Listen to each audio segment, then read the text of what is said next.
Welcome to the General's Gentleman. Base building is a core pillar of RTS games, but I don't think it's always necessary. Dawn of War 2 did away with base building, and it's one of my favourite RTS games. Personally, I only really find base building engaging if the timing, quantity, and positioning is meaningful and has consequences, rather than just as a way of spending resources and advancing through a tech tree. I'll admit, my position on base building is esoteric in that most RTS fans do enjoy base building regardless. I think that enjoyment of base building comes from a feeling of sandbox creativity and a visual representation of the economic, tech, and production progression that occurs throughout a match.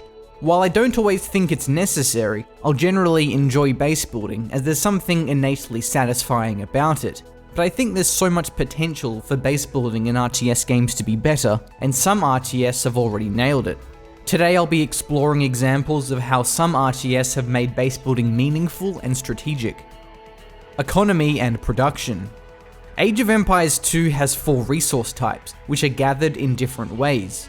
Players have to plan their base for villages to be as productive as possible, but also defended from harassment.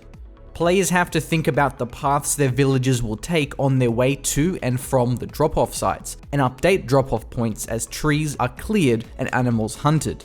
Rise of Nations has similar resource types to Age of Empires 2, but its lack of resource depletion and villager drops removes the complexity of placement. Rather than trying to force meaningful base building, first consider how a game's economy will naturally have an impact on the importance of base building. A similar perspective can be applied to production. If income is slow and build times are fast, like in Command & Conquer, then there's no reason to build multiple production structures of the same kind. Whereas in StarCraft, needing to invest in multiple barracks to effectively spend all of your minerals adds a huge layer to preparing for strategies and transitioning between them. Blocking. Base building placement can be meaningful as a means to block access. This could be walling off or creating choke points and limiting surface area to reduce the efficiency of melee units. It sounds simple, but there's a lot that needs to go into an RTS for those mechanics to actually matter. Not only does StarCraft and Warcraft 3 have lots of melee units, but ranged units have very short attack ranges relative to their model size. A blob of stalkers getting clumped up are much less efficient than if they were firing from a nice concave. On the other hand, the infantry units in Command & Conquer are tiny for their massive attack ranges, so being limited by choke points doesn't affect their DPS, and structures won't be a deterrent. Utility. The more utility buildings have, the more their placement will matter. Warcraft 3 is a fantastic example of this, with quirks such as shop structures that sell items to heroes, ancients that attack nearby units, orc burrows that are garrisoned by peons, moon wells that replenish, farms to shield turrets, and many other examples. The art of base building in Warcraft 3 is a crucial skill, and the hyper-vulnerability of structures during construction, combined with open maps and no natural high ground, means that even the timing of base building is important. Command & Conquer Generals also has good examples, with the GLA Palace being both a tech structure and a garrisonable emplacement. That creates a trade-off of wanting to place it somewhere safe or boosting a defensive line. Additional vulnerabilities. The more ways players interact with buildings, the more meaningful their placement will be. Command & Conquer is the only franchise I can think of that gives buildings more vulnerability types than just simply attacking them. From capturing them with engineers, to stealing money with spies, or blowing them up with a stealth commando. When placing a super weapon, you can't just think about is it safe from attack, you also have to think about is it fully covered by detection from all angles, so a scumbag saboteur doesn't come along and reset the countdown timer. Engineers can also be used to instantly fully repair a building, so placing a barracks directly behind a command center or other crucial building could heavily pay off. If an RTS is made with extra bonuses and vulnerabilities to structures, then base building will naturally become more meaningful. What if infestors in StarCraft 2 could capture a barracks to spawn infested Terrans? How would that affect base building? Busy workers. The placement of base building in Company of Heroes is not meaningful. There's a couple of small quirks, but mostly it doesn't matter where you plonk down your structures. Company of Heroes makes base building meaningful in a different way. Rather than about specific positioning, base building is a time investment from something that actually matters. Base building in most RTS comes from worker units that are either idle sitting in base waiting or are collecting a resource and are ready to be pulled with little consequence. But not in Company of Heroes. Engineers aren't cheap and have enormous utility between capturing points, repairing, building fortifications, planting and sweeping mines, and being in combat, especially with a flamethrower. Every time you build a structure in Company of Heroes, it's being done with the opportunity cost of all of those engineer functions, and that adds a layer of strategy to do with retreat timings and map presence. The more utility you can pack into worker units, the more meaningful their participation on the map will be, and therefore, the more strategic consideration goes into base building. Command & Conquer Generals does utility on support units very well, such as the construction dozers that are used for crushing infantry, which especially comes into play in the early game because of how they crush workers to deny GLA tunnels. Vulnerable workers. In general, I find slow, expensive, and fragile worker units to be more interesting than fast and expendable ones, because then sniping workers becomes a specific type of harassment. There's no quirky utility for the engineers in Supreme Commander, but they're still significant as a form of harassment because of how they're balanced and their movement speed relative to the map sizes. Building mechanics.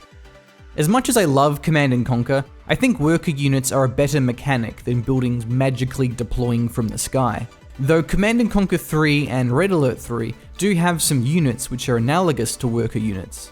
Build radius is limited in those games, so if you want to expand out to distant resources, you'll need to send out and deploy an emissary or Sputnik. These build radius units are expensive, slow, and fragile, which opens up an opportunity to snipe them en route.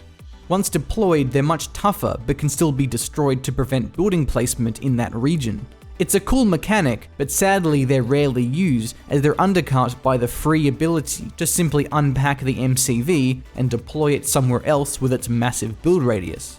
Balancing those games aside, traditional worker units may not be suitable for an RTS, but there's still room to add depth and harassment options to base building. This can also be seen with the Empire in Red Alert 3 that use weak mobile cores that deploy into a structure. Scouting. Base structures are generally the first step of a strategic investment, so they provide the best form of scouting. Scout a Dark Shrine and you know you need detection for those incoming Dark Templar, but scout mass gateways and you know you'll need bunkers for that all-in. When the scouting of base building matters, then scouting and counter-scouting becomes a big part of the game and helps it flow by creating small skirmishes. Scouting also needs to be designed in a way where it's fair and not too easy or too difficult, and the significance of structures at a particular timing needs to mean something that the enemy can read. Scouting a Dark Shrine wouldn't be useful if it also unlocked Colossus and High Templar.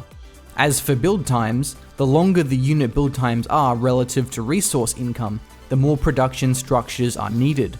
The more production structures are needed, the easier it is to scout specific strategies. Adjacency bonus. Like with many of these RTS discussions, applying them to large-scale RTS games can be quite challenging.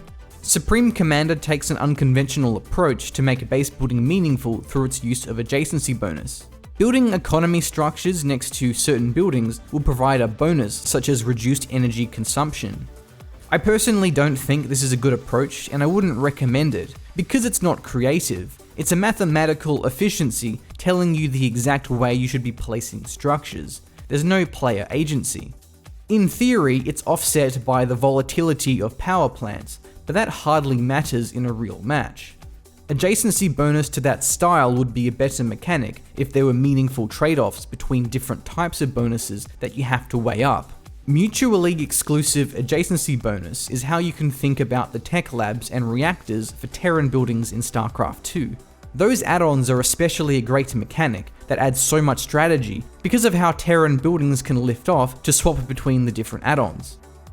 In summary, most RTS players tend to enjoy base building just for the sake of it, but it can be way more fun and provide an avenue for huge depth if the specific positioning of structures has consequences. The game's economy will heavily tie into the importance of structure placement, but base building can also be meaningful through many other ways. Structures can be used to block pathing or funnel troops, so long as the game is designed where clumping limits DPS.